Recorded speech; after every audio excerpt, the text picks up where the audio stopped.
Good morning, नमस्कार। कैसे हैं आप लोग? JSKM क्लासेस की ऑफिशियल यूट्यूब चैनल पर आप सभी का स्वागत है।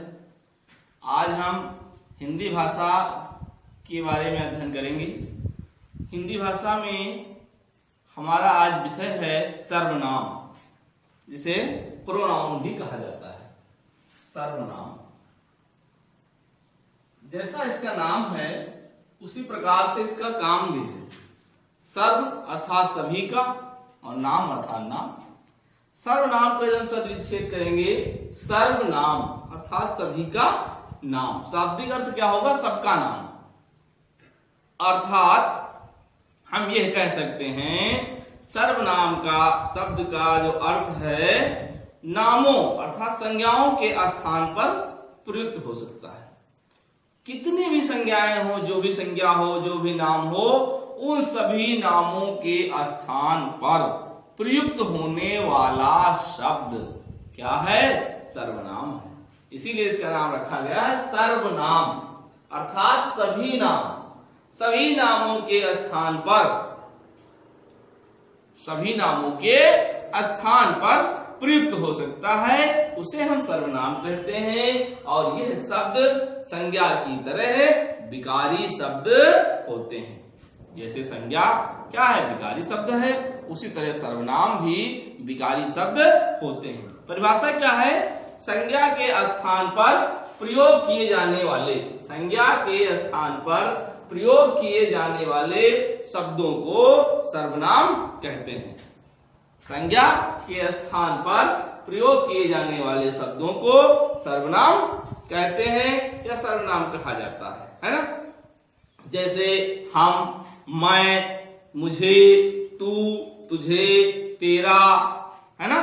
इस तरह से मेरा, इस, उस, उसका, उसकी, उसके, यह, वो, जो, सो, बहुत से हैं। कौन, क्या, क्यों, इस तरह से बहुत से शब्द हैं।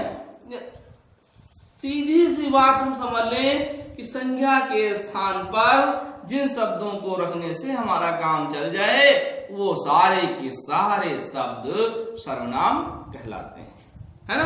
अब आते हैं सर्वनाम का महत्व क्या होता है, क्यों सर्वनाम का प्रयोग किया जाता है। जब संज्ञा से हमारा काम चल जाता है तो हम सर्वनाम को क्यों ले आए बीच में? किस लिए ले आए, है ना? कुछ तो उसके गुण होंगे ना, कुछ उसमें। यदि किसी भी चीज से हम मित्रता करते हैं तो किस लिए करते हैं? अपना नुकसान करने के लिए करते हैं क्या? नहीं नहीं, क्या करते हैं? अपना फायदा करने के लिए ही किसी चीज से हम मित्रता करते हैं, किसी चीज को आगे हम बढ़ाते हैं, है ना? तो भाषा में भी, व्याकरण में भी बहुत प्रयोग होने लगा, संज्ञा का बहुत प्रयोग होने लगा। बेचारी संज्ञा परेशान हुई तो उसने कहा बहुत दिक्कत होती है मुझे। तो दिक्कत होती है तो आप काम करते हैं, आपको दिक्कत होती है तो आप क्या करते हैं? एक सहयोगी को ले आते हैं। तो उसने भी एक सहयोगी ले लिया, हमको एक सहयोगी दीजिए। सहयोगी कौन आया? सर्वनाम आया। कहा अच्छा भैया पहले आप आइए, उसके बाद हम आपका सारा काम करते रहेंगे। तो इस प्रकार से संज्ञा के स्थान पर सर्वनाम का प्रयोग किया जाता है। तो संज्ञा सर्वनाम का महत्व क्या है? किसी भी भाषा में, इस हिंदी भाषा के अंतर्गत हम देखते हैं यदि, है ना, तो सर्वनाम का अपना एक अलग महत्व है, अपना एक उसका खुद का वर्चस्व है, ज्ञान है। क्या है? क्या है उसका महत्व? देखते हैं। सबसे पहला महत्व यह है कि संज्ञा के शब्दों को बार बार हम दोहराते नहीं हैं। संज्ञा एक बार आई, उसके बाद फुर्सत पा गई। हमें राम के बारे में कोई कहानी लिखनी है। राम अयोध्या के राजा थे, राम दशरथ के पुत्र थे, फिर राम ने रावण को मारा और बार बार राम राम राम राम आते हैं। बेचारे राम, संज्ञा बार बार आ रही है। तो सर्वनाम ने क्या कहा? आप एक बार आइए, उसके बाद हम आपका काम करते रहेंगे। तो एक बार राम आए, राम अयोध्या के राजा थे। अब दोबारा सर्वनाम आ गया। सर्वनाम आ गया, वह दशरथ के पुत्र थे, उन्होंने रावण का वध किया, उनका विवाह सीता के साथ हुआ। अब कहीं दोबारा राम आए? नहीं आए ना। तो इस प्रकार से संज्ञा के दोहराव से बचने के लिए हम सर्वनाम का प्रयोग करते हैं। पहला कारण। दूसरा कारण क्या है? भाषा की संक्षिप्तता के लिए बार बार राम राम, मान लीजिए राम छोटा शब्द है, राम छोटा शब्द है, कोई बड़ा शब्द आ जाए, जलालुद्दीन अकबर ने भारत पर आक्रमण किया था, जलालुद्दीन अकबर महाराणा प्रताप से युद्ध लड़ा था, जलालुद्दीन अकबर ने, आप बताइए बार बार जलालुद्दीन अकबर कहते कहते आप भूल जाएंगे कि सही नाम उसका क्या है ना? तो सर्वनाम ने क्या कि आप एक बार कहिए जलालुद्दीन अकबर ने भारत पर आक्रमण किया था, फिर उसने इन और राजाओं से युद्ध लड़ा, इस सन में ये किया, उसने किया, इसने किया। इस तरह से हम संज्ञा को बार बार ना दोहरा करके हम यह वह ये वे उसने उसका उसकी लगा करके वाक्य को छोटा कर देते हैं, भाषा को संक्षिप्त कर देते हैं, है ना? ये दूसरा कारण है सर्वनाम का। और तीसरा महत्व क्या है सर्वनाम का? भाषा को सरल, सुंदर और बोधगम्य बनाने के लिए सबसे बहुत महत्वपूर्ण बात यह है कि हम भाषा को सरल बना देते हैं, भाषा को सुंदरता बढ़ा देते हैं। सुंदर हो गया कमल का फूल, अब कमल के फूल पे आपको कोई गीत कुछ लिखना है मान लीजिए, तो क्या कहें? कमल का फूल हमारा राष्ट्रीय पुष्प है, फिर कमल का फूल ये करता है, कमल का फूल वो करता है, कमल का फूल यहाँ लगता है, कमल का फूल वहां लगता है। अब इसको हटा करके हम यह हुआ यहाँ वहां लगा दें तो आसान हो जाएगा, है ना? तो इस तरह से भाषा को सरल और सुंदर बनाने के लिए भी हम सर्वनाम का प्रयोग करते हैं। और कहाँ करते हैं? पुनरावृत्ति के दोष से बचने के लिए। किसी भी शब्द की पुनरावृत्ति बार बार वही कहें तो थोड़ा अच्छा नहीं लगता है ना? बार बार आपसे कोई चीज कही जाए तो अच्छी नहीं लगती है, इसलिए उस पुनरावृत्ति को समाप्त करने के लिए हम सर्वनाम का प्रयोग करते हैं, है ना? तो इसलिए सर्वनाम में बहुत ही महत्वपूर्ण चीज है। भाषा में, हमारी हिंदी भाषा में संज्ञा के बाद सर्वनाम दूसरे नंबर पर आता है, जिसकी बहुत ज्यादा है ना? तो इस तरह से तो सर्वनाम के प्रयोग से हम भाषा को सुंदर, सरल और प्रभावशाली बनाते हैं, है ना? सर्वनाम में पुल्लिंग और स्त्रीलिंग एक जैसे होते हैं। बहुत महत्वपूर्ण बात है, ध्यान रखनी है। संज्ञा में पुल्लिंग स्त्रीलिंग बदल जाता है, लेकिन सर्वनाम में वही शब्द लगेगा, चाहे पुल्लिंग हो और चाहे स्त्रीलिंग हो। राधा कहा जाए, राधा श्री कृष्ण से प्रेम करती थी, राधा ब्रजभान की बेटी थी। राधा, अब यहाँ क्या कहेंगे? दोबारा यदि सर्वनाम का प्रयोग किया जाए तो क्या कहेंगे? राधा श्री कृष्ण से प्रेम करती थी, वो ब्रजभान की बेटी थी, है ना? अब यदि यही कृष्ण आ जाए तो पहले आप कहेंगे कृष्ण गोकुल में रहते थे, कृष्ण नंद के राज दुलारे थे। अब फिर सर्वनाम का प्रयोग करना है तो कृष्ण गोकुल में रहते थे, वह नंद के राज दुलारे थे। अब वह का प्रयोग राधा के लिए भी आपने वही किया और कृष्ण के लिए भी आपने वही किया, है ना? लेकिन संज्ञा में क्या होता था? कृष्ण अलग है, राधा अलग है। तो संज्ञा में हम स्त्रीलिंग पुल्लिंग करते हैं, लेकिन सर्वनाम में स्त्रीलिंग और पुल्लिंग दोनों के रूप एक जैसे होते हैं, है ना? पहली चीज। दूसरी चीज है, सर्वनाम में भी एक वचन और बहुवचन होते हैं। यह बहुत महत्वपूर्ण चीज है, ध्यान रखना। सर्वनाम में एक वचन और बहुवचन होते हैं। एक वचन में क्या क्या आता है? एक वचन में आता है आपका मैं, तुम, वह, यह। लिख दे, चलिए लिख देता हूं। मैं, तुम, वह, यह, ये सब एक वचन है ना? और बहुवचन में हम, आप, ये है बहुवचन। बहुवचन हम, आप, हम हैं, आप हैं, ये सब क्या है? ये है, वे हैं, हमारा है, सब बहुवचन है। ये, वे, हमारा, ये सब क्या है? बहुवचन है ना? तो एक चीज तो क्लियर है, पुल्लिंग या स्त्रीलिंग इसमें नहीं होते हैं, लेकिन एक चीज ये भी क्लियर कर लीजिए कि एक वचन और बहुवचन इसमें होते हैं, एक वचन और बहुवचन का प्रयोग सर्वनाम में करते हैं, है ना। समझ गए सर्वनाम का प्रयोग महत्व क्या है। आगे देखते हैं सर्वनाम के भेद। जब इसकी इतनी महत्व है, इतना महत्वपूर्ण चीज है ये, तो इसके कई रूप भी होंगे, है ना। तो इसके कितने रूप हैं? 6 रूप हैं। सर्वनाम के 6 भेद हैं, 6 प्रकार के सर्वनाम हैं। हम यहाँ पढ़ेंगे नंबर 1 सर्वनाम पुरुषवाचक सर्वनाम। क्या नाम है? पुरुषवाचक सर्वनाम। पुरुषवाचक अर्थात पुरुष का बोध कराए, प्राणी का बोध कराए, तभी तो पुरुषवाचक होगा। नंबर 1 पुरुषवाचक सर्वनाम अर्थात पुरुष का बोध कराए या प्राणी का बोध कराए। प्राणी यहां लिख सकते हैं, प्राणी। पुरुष का बोध कराने वाले सर्वनाम शब्द पुरुषवाचक सर्वनाम कहलाते हैं।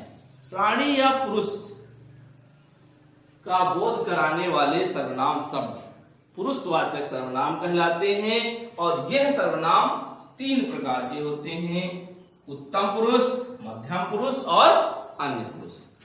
चलिए हम पुरुषवाचक सर्वनाम से पूर्व एक शब्द आता है संवाद। भाषा का प्रमुख शब्द है संवाद। चलिए हम इस पर थोड़ी चर्चा कर लेते हैं, फिर आगे पढ़ते हैं पुरुषवाचक सर्वनाम, है ना। भाषा से विषय से अलग नहीं है। अभी चर्चा से स्पष्ट हो जाएगा कि हम इसको बीच में क्यों ला रहे हैं संवाद को। हम आपसे संवाद कर रहे हैं, हम आपसे बात कर रहे हैं, है ना, उसी को यहां पर ला रहे हैं संवाद। तो भाषा का प्रमुख अंग है संवाद। संवाद का अर्थ क्या होता है? संवाद। अर्थात इसके समिश्रित करेंगे तो क्या हो जाएगा?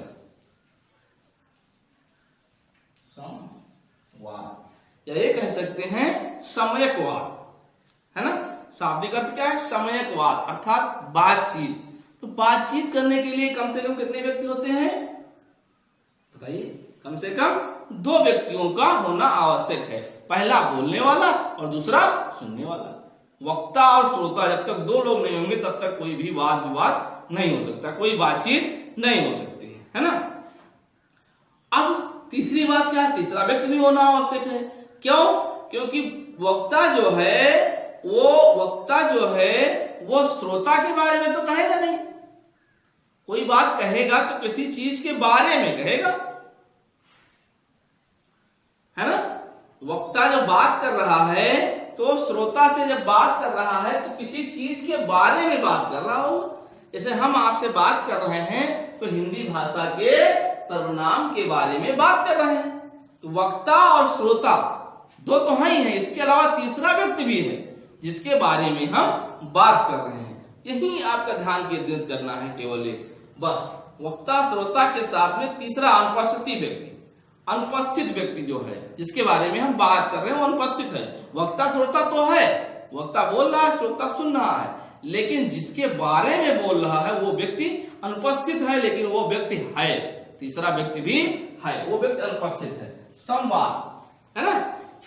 तो अन्य व्यक्ति के बारे में बात कर रहे हैं, है ना।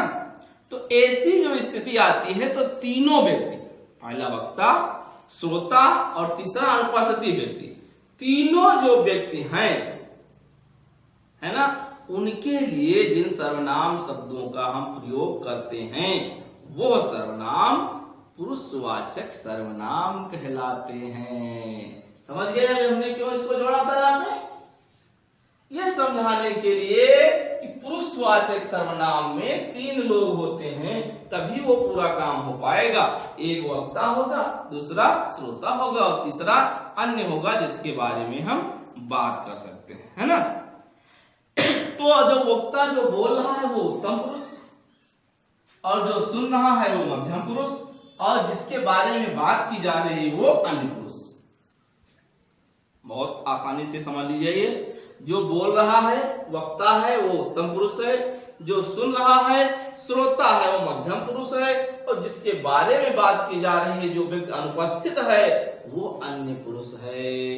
इस प्रकार से हम कह सकते हैं कि हमारा पुरुषवाचक सर्वनाम 3 भागों में विभक्त है, या इसके 3 भेद हैं। पहला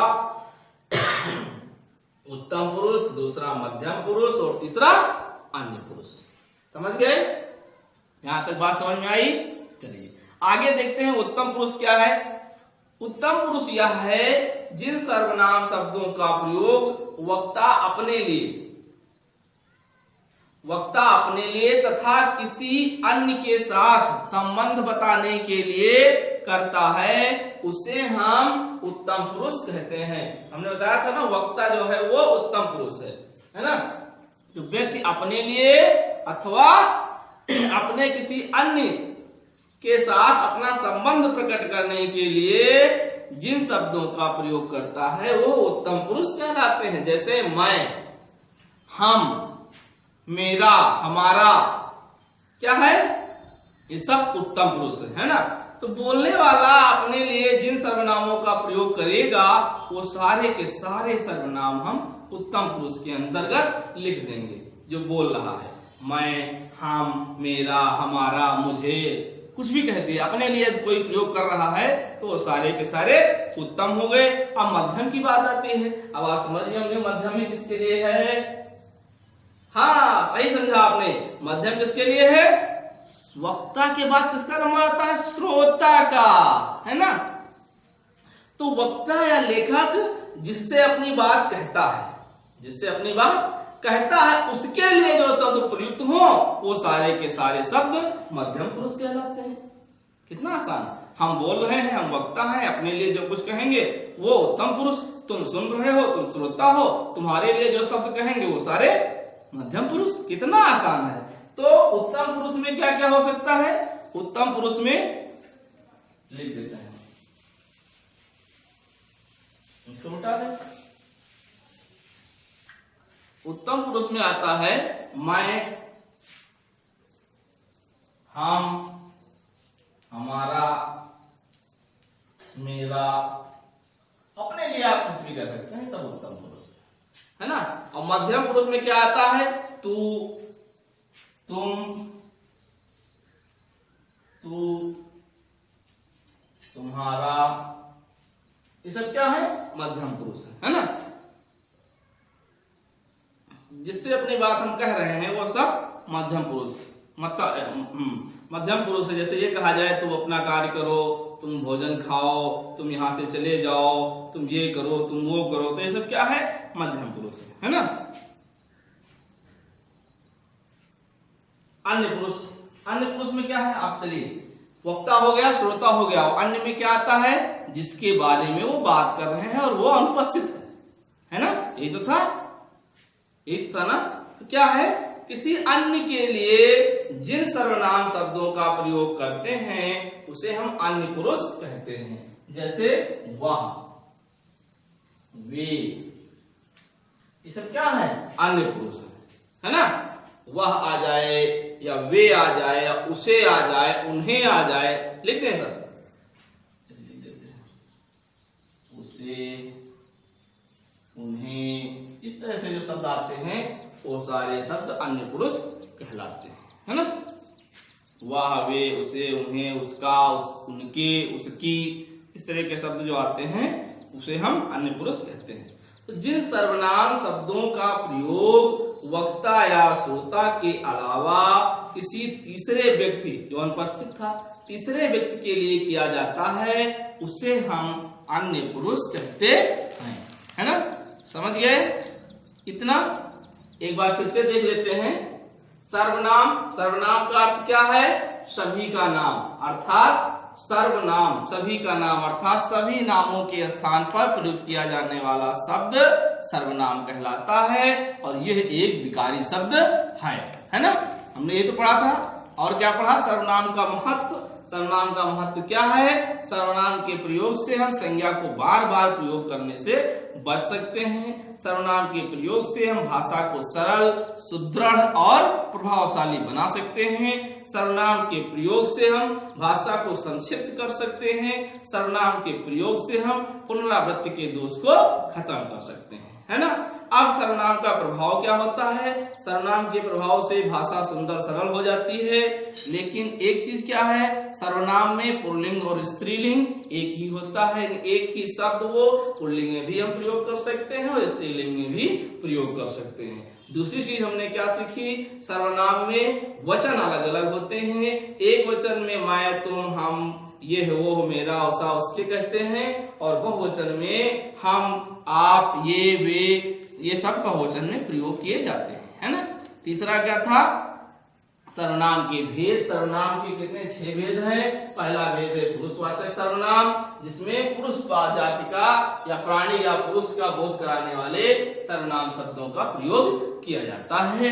इसके अंतर्गत क्या होता था, हमने इसके अंतर्गत बताया था संवाद। एक वक्ता होता है, एक श्रोता होता है, और वक्ता किसी व्यक्ति के बारे में या अनुपस्थित व्यक्ति के बारे में श्रोता को कोई बात कहता है। 3 लोग होते हैं, वक्ता, श्रोता और अनुपस्थित व्यक्ति, जिसके बारे में बात कर रहे हैं। तो जो वक्ता होता है, जो बोलता है, वो उत्तम पुरुष है, और वो अपने लिए जिन शब्दों का प्रयोग करता है, मैं, हम, हमारा, मेरा, ये सब क्या है, उत्तम पुरुष के पुरुषवाचक सर्वनाम के शब्द हैं। और फिर श्रोता जो सुन रहा होता है, वो मध्यम पुरुष कहलाता है, अर्थात तुम, तू, तुम्हारा, तुमसे, ये सारे शब्द जो आते हैं वो श्रोता के लिए प्रयोग किए जाते हैं। ये वक्ता या लेखक है ना, जिससे अपनी बात कह रहा है, उसके लिए जो शब्द प्रयुक्त होते हैं, ये सारे शब्द मध्यम पुरुष सर्वनाम कहलाते हैं। इसके बाद तीसरा आता है अन्य पुरुष। अन्य पुरुष में क्या होता है, वक्ता किसी जिसके बारे में बात कर रहा होता है। यदि हम कहें जिन सर्वनाम शब्दों का प्रयोग वक्ता या श्रोता के अलावा किसी अन्य तीसरे व्यक्ति के लिए किया जाता है, उसे हम अन्य पुरुष सर्वनाम कहते हैं। जैसे वह, वे, उसे, उन्हें, उसका, उसके, उसके, इस तरह के जो शब्द आते हैं अन्य पुरुष सर्वनाम कहलाते हैं, है ना। तो आज के लिए इतना ही। आज हम एक भाग इसका देख लिए हैं, अगले 5 भाग के लिए अगले अध्याय में बात करेंगे। इस चीज के बारे में आप अच्छे से तैयारी करिए, अच्छे से जानकारी प्राप्त करिए। अगर कहीं भी कोई दिक्कत होती है तो आप हमें संपर्क करिए या हमारे डिस्क्रिप्शन बॉक्स में जा करके इसके बारे में बताइए। आप हमें फेसबुक, ट्विटर, टेलीग्राम किसी पर भी फॉलो कर सकते हैं और अपनी समस्याएं हमसे साझा कर सकते हैं। कुछ नया सुझाव देना चाहते हैं तो भी दे सकते हैं। हम आपके समस्त प्रतिक्रियाओं पर जवाब देने के लिए हमेशा तैयार हैं। हमारी टीम आपके निरंतर उज्जवल भविष्य के लिए प्रयासरत है, संघर्षरत है। बहुत बहुत धन्यवाद। नमस्कार।